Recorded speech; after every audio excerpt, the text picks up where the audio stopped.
Eto na, magandang tanghali po sa lahat. So, ayan, magluluto tayo ng ginisang ampalaya or ang better melon. So, ayan, prepare na tayo ng mga ingredients. So, ayan ang ating karne, pinakulo na at medyo pincrispy natin yan.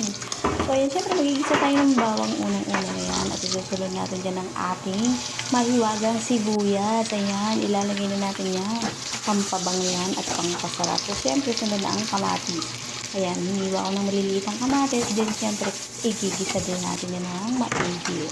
So, ayan. So, medyo durugin na natin ng unti before we mix the meat. So, ayan. So, mix na nga natin ang ating meat. So, after that, we put some seasoning. So, ayan. So, after that, saka natin ilalagay ang ampalaya. Mabilis lang natin yung guys lulutuin para medyo masarap talaga pag hindi masyadong ang gulay.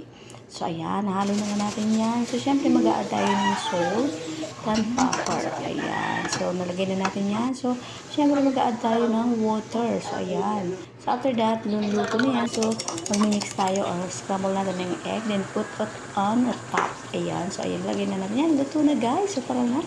Let's eat na, guys. So, sana nag-enjoy kayo for today. Thank you for watching.